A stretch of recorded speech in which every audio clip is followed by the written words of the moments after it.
నా పేరు వెంకటేశ్వరరావు. మాది కందుకూరు అనే గ్రామం మాది. అయితే మా నాన్నగారు భయంకరమైన విగ్రహారాధనలో ఉండేవారు. మా తల్లిదండ్రులు భయంకరమైన విగ్రహారాధనలో ఉన్నారు. అయితే తర్వాత వాళ్ళు బాప్తీసం తీసుకున్నారు. తర్వాత వాళ్ళు 30 కిలోమీటర్లు నడిచి వచ్చేవారు అనమాట. 30 కిలోమీటర్లు నడిచి వచ్చేవారు అనమాట. అయితే తర్వాత ఏం జరిగిందంటే, ఆయన ఒకసారి వచ్చి ప్రార్థన పెట్టాడు అయ్యగారు, మళ్ళీ రెండోసారి వచ్చి ప్రార్థన పెట్టాడు. కానుక సరిపోలేదని మా నాన్నగారిని ఏం చెప్పాడంటే, ఆయన్ని శపించాడు. నువ్వు తినొచ్చు, త్రాగొచ్చు అని చెప్పినప్పుడు ఒక దైవజనుడు అనమాట.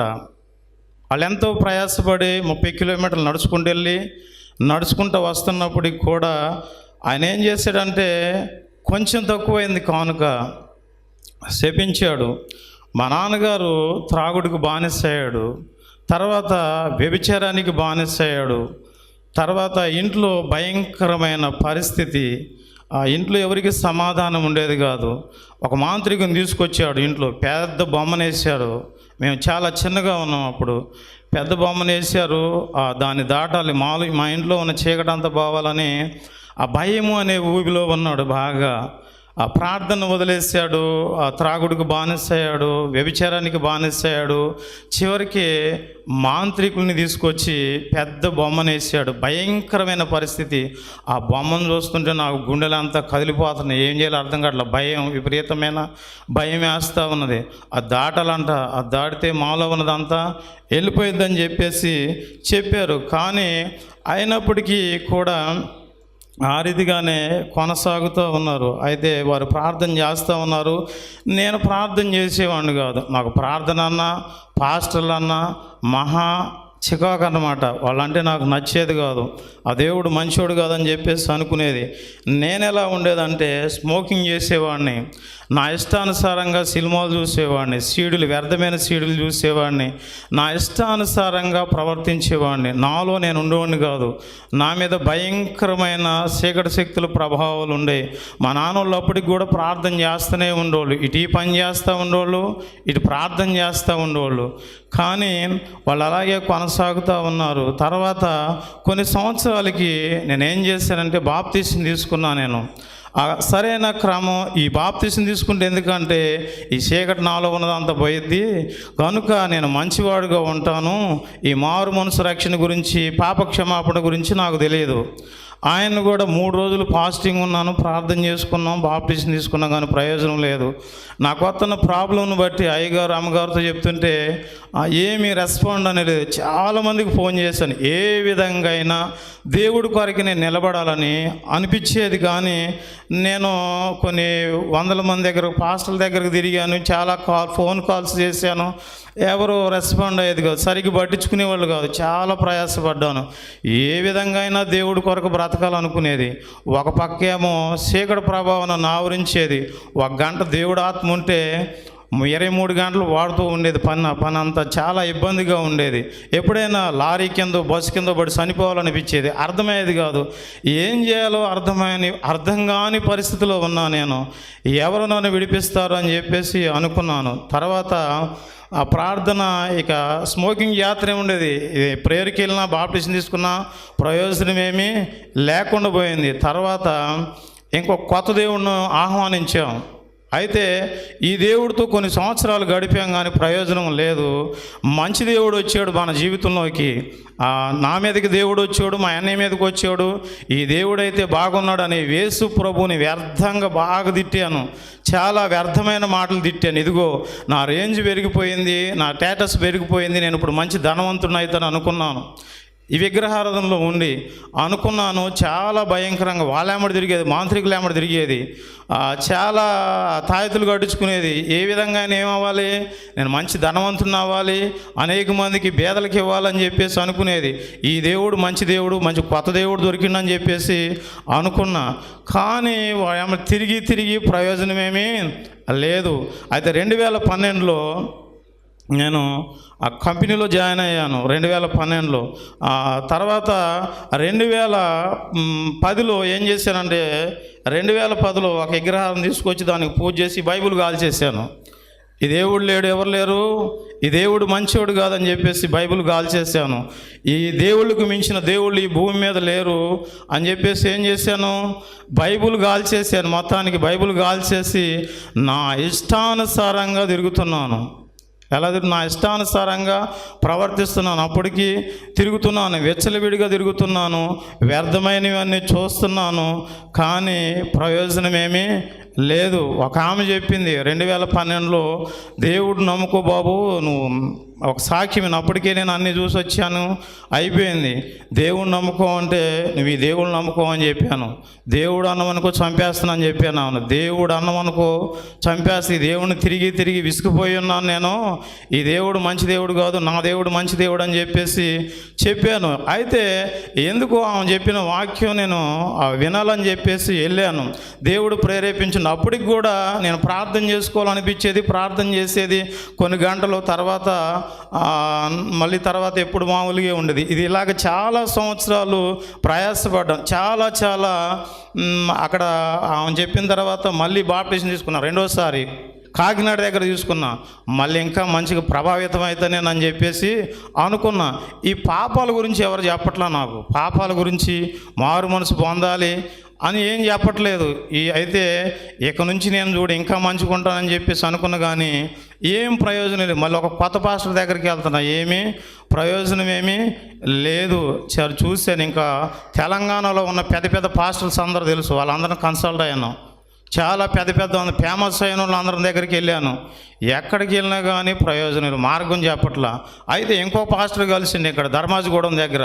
ఆ పాస్టర్కి ఏం చెప్పాడంటే, ఒక మందిరం కడుతున్నాడు, ఒక 20,000 కావాల్సి వచ్చింది. ఆ 20,000 ఇస్తే ఇప్పుడైనా నేను మంచి ధనవంతుని అయితే మంచిగా అనుకున్నాను. అప్పు ఒక 5,000 అప్పు చేసి ఒక 15,000 డొనేషన్ అడిగి మొత్తం 20,000 ఇచ్చాను. ఇప్పుడు ఏమైంది, నా జీవితం మంచిగా ప్రభావితం అయితే నేను ఇంకా నా జీవితం మారిపోయిద్దని చెప్పేసి అనుకున్నాను, కానీ ఏమీ లేదు, ప్రయోజనం ఏమీ లేదు, ప్రయోజనం ఏమీ లేదు. అలాగే నా పరిస్థితి ఉంది, కానీ మారట్లేదు. ప్రార్థనకి వెళ్తున్నాను, ప్రార్థన చేస్తున్నాను. నేను వెళ్ళే పాస్టర్ కూడా ఈ మారు మనసు రక్షణ గురించి చెప్పేవాళ్ళు కాదు. మళ్ళీ ఇంకొకళ్ళ దగ్గరికి వెళ్ళాను. వాళ్ళ దగ్గరికి వెళ్ళి వాళ్ళకు కొంత ధనం ఇచ్చాను.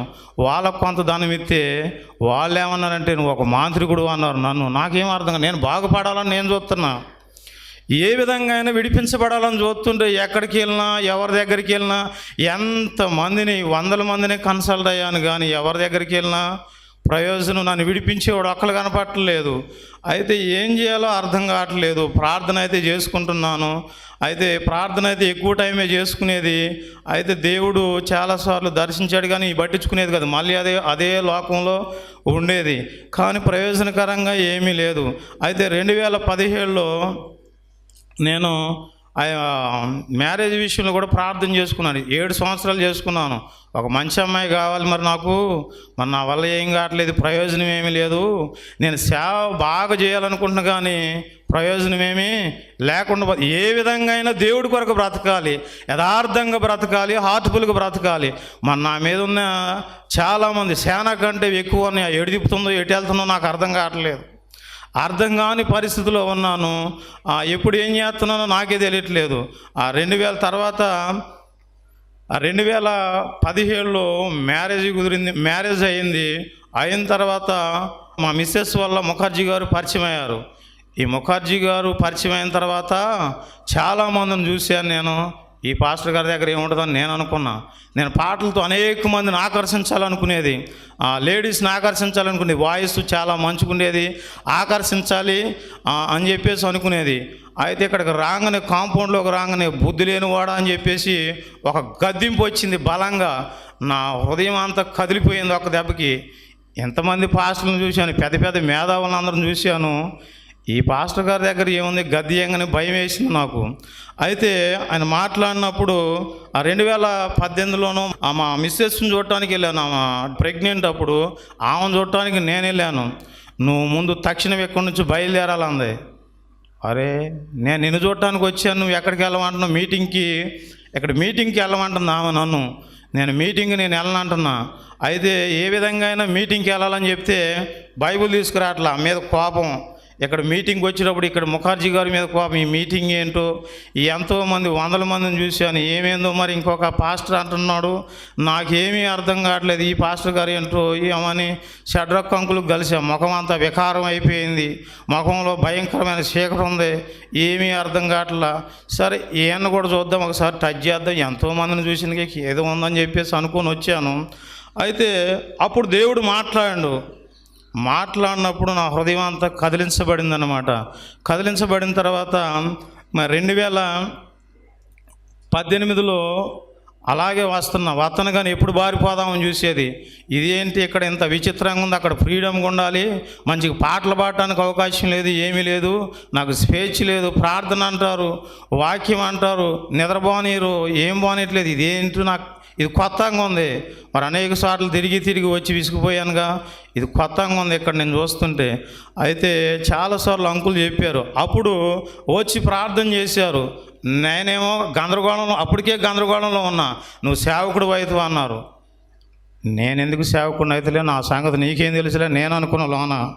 సేవకుడు అయ్యే లక్షణం నాలో ఒక్కట్లేదు, నేను యథార్థంగా ఒక్కటి కూడా లేదు. సేవకుడు అంటున్నాడు అని చెప్పేసి ప్రార్థన చేశాడు. ముందు అంకులు వచ్చి ప్రార్థన చేశాడు. నాకు భయం, అప్పటికి కూడా ఇంకా ఉంది భయం. ఇక్కడ రావడానికి బస్సు మీద వచ్చాడు, బస్సు స్పీడ్ పోయినా భయమే, ఏదో ఏమైద్ది, ఏదో యాక్సిడెంట్ అయిద్దామని భయం. ఈ కాంపౌండ్లో అడుగు పెట్టగానే మొత్తం ఏమైపోయేదంటే స్టాప్ అయిపోయేది అనమాట. ఈ కాంపౌండ్లో ఎవరున్నారు, బలమైన పరిశుద్ధాత్మ దేవుడు ఉన్నానని నాకు అర్థమైంది. తర్వాత 2019 అక్టోబర్ మీటింగ్లో దేవుడు మాట్లాడాడు. 2019 అక్టోబర్ మీటింగ్లో సేవ చేయాలని మాట్లాడి, ఈ సేవ ఏంటి, మనుషులతో మాట్లాడటం రాదు నాకు, ఒక తెలివి లేదు, జ్ఞానం లేదు, ఏమీ లేదు. నేను ఎప్పుడు ఎట్టుంటానో నాకే అర్థం కాదు, ఎప్పుడు ఎలాగుంటానో తెలియదు, నేను సేవ ఎలా చేస్తాను. ఇక స్టేజీ కాడ పెట్టినప్పుడు మాట్లాడుతున్నాడు. 1 కొరింథీ 9వ అధ్యాయం 16వ వచనంతో మాట్లాడాడు దేవుడు. అప్పటి వరకు నేను బైబిల్ చదివాను కానీ దేవుడు మాట్లాడటం ఏంటో తెలియదు నాకు. ఇది మాట్లాడాడు దేవుడు. మాట్లాడినప్పుడు మన దగ్గర మ్యాగజైన్స్ ఉన్నాయి, ఒకసారి చదవండి. సువార్త ప్రకటించకపోయిన వాళ్ళ నాకు శ్రమ అని చెప్పేసి ఉన్నది దాని మీద ఉంది. కానీ సువార్త ఎట్ట ప్రకటించాలో నాకేం తెలుసు, నాకు అసలుకే భయం, అదురు, ఏమి చేయాలో నాకే తెలియదు. ఈ సువార్త ఏంటి, ఈ వాక్యం ఏంటి, ఏం అర్థం కాలేదు. అయితే అంకుల్ చెప్పాడు, అప్పటికి 2019లో మళ్ళీ ఇంటికి వెళ్ళాను, పాల్వంచి వెళ్ళాను. ఇక్కడికి వచ్చి మళ్ళీ పాల్వంచి వెళ్ళిన తర్వాత మళ్ళీ మాట్లాడాడు. ఎవరితో ఎలా మాట్లాడాలో ఏం చేయాలో అర్థం కావట్లేదు. రక్షణ తీసుకుంది 2019లో అన్నమాట. ఈ రీతిగా ఉన్నప్పుడు నా జీవితం ఏమైపోతుందో అనుకున్న స్థితిలో ఏం చేశాడు దేవుడు, అంకుల్ ద్వారా చాలాసార్లు మాట్లాడి, వాక్యం ద్వారా మాట్లాడి, దర్శించి పాపాలు ఎలా ఒప్పుకోవాలో, ప్రతి పాపం ఎలా ఒప్పుకోవాలో, నేను ఏం దొంగతనం చేసినో, డబ్బులు దొంగతనం చేస్తే డబ్బులు ఇచ్చేసాను, చాలా ఏ దొంగతనాలు చేశాను, మొత్తం ప్రతి పాపం ఒప్పుకొని అవన్నీ ఇచ్చేసాను. ఇచ్చేసిన తర్వాత మళ్ళీ అంకుల్ దగ్గరకు వచ్చి మళ్ళీ మాట్లాడిన తర్వాత ఇది మాట్లాడాడన్నమాట దేవుడు. సేమ్ టైం ఇది నాతో ఎప్పుడు మాట్లాడాడో మా మిస్సెస్తో కూడా అదే రోజు మాట్లాడాడు అనమాట. ఇది నాకు తెలియదు అనమాట. అయితే ఈ రీతిగా మాట్లాడాడు దేవుడు. దేవుడు సేవలోనికి రావడానికి దేవుడు కృప చూపించాడు. ఇప్పుడు వరకే నేను రానైతే వచ్చాను కానీ నాకు నమ్మకం లేదు. అంకుల్ అయితే చెప్తున్నాడు నువ్వు సేవ చేస్తావని. నాకు వారంటీ లేని పరిస్థితిలో ఉన్నా. నేను ఏమీ అర్థం కావట్లేదు. సేవకుడు అంటున్నా, నేను ఎట్ట సేవ చేయాలా, నేను చెప్తే ఎవరు వింటారు, నాకు అసలు ఏమీ అర్థమయ్యేది కాదు. చాలాసార్లు మాట్లాడినప్పుడు అంకులు చాలా రీతులుగా నన్ను బలపరిచాడు. నీకేం కాదు, దేవుడు నీ పక్షాన ఉన్నాడు, నిన్ను నడిపిస్తాడు, నువ్వు భయపడొద్దని చెప్పినప్పుడు ముందుకెళ్ళడానికి దేవుడు కృప చూపించాడు. తర్వాత పాల్వంచ రావడానికి సిస్టర్స్ వచ్చేవారు అన్నారు. పాల్వంచ అంకులు వచ్చారు. తర్వాత వీళ్ళని ఎప్పుడు చూసేదిలని చెప్పేసి నేను అనుకుని లెక్క చేయకపోయేది. అసలైన విషయం ఎప్పుడే అర్థమైందంటే ఈ కాంపౌండ్లో ఎప్పుడైతే అడుగు పెట్టానో, ఎప్పుడైతే పాప క్షమాపణ పొందానో, ఎప్పుడైతే దేవుడు అంటే ఏంటో నాకు అర్థమైంది. ఆయన రక్షణ మారు మనసు పొందిన తర్వాత అప్పుడు నాకు అర్థమైందనమాట. అదే రీతిగా ఇప్పుడు మేము కందుకూరులో సేవ చేస్తున్నాం. కందుకూరులో సేవ చేయడానికి దేవుడు కృప చూపించాడు. అక్కడ సేవ చేయటం అంటే చాలా భయంకరమైన పరిస్థితి. మాంత్రికులు ఉన్నారు, విగ్రహారకులు ఉన్నారు. మాకు స్థలం ఇచ్చిన మాయాన్నీళ్ళే తిరగబాటు చేశారు, చాలా ఇబ్బంది పెట్టారు. అక్కడ ప్రార్థన చేస్తే ఊరుకోమంటున్నారు. చర్చి కడితే కుక్కలేని పెట్టి కూల్చేస్తామన్నారు, కేసులు పెడతామన్నారు. అయితే ఏది ఏమైనప్పటికీ ఏదో విధంగా చర్చిలాగా కాకుండా 2 గదులు ఇల్లులాగేసి ఆయన ఏం చేయాలి, ప్రార్థన చేయాలని చెప్పేసి చాలా విధాలుగా సఫర్ అయ్యాను. చాలా రీతిలుగా ఇక్కడి నుంచి కూడా ప్రార్థన సపోర్ట్ దేవుడు కృప వల్లే దేవుడు సహాయం చేశాడు. అక్కడ ఇప్పుడు సంఘం నడిపిస్తున్నాం. ఇప్పుడు అక్కడికి కొంతమంది ఒక 15 మంది దాకా నడిపించబడుతున్నారు అన్నమాట. అయితే చాలా రీతిలుగా ప్రయత్నం అక్కడ నన్ను లేకుండా చేయాలని, సేవ జరగకుండా చేయాలని చాలా రీతిలుగా ప్రయత్నం చేస్తూ ఉన్నారు. అయితే మీరు ఈ సేవ నిమిత్తం మా కొరకు ప్రార్థన చేయండి. నా కొరకు, నా భార్య కొరకు, నా పిల్లల కొరకు ఇంకా ఎక్కువగా దేవుడి సన్నిధిలో నేను ఎక్కువగా గడపాలి. దేవుని సువార్త ఎక్కువగా ప్రకటించాలి. దేవుని కొరకే బ్రతకాలి. దేవుని కొరకే మరణించాలి. ఈ సాక్ష్యం దేవుడు దీవించును గాక.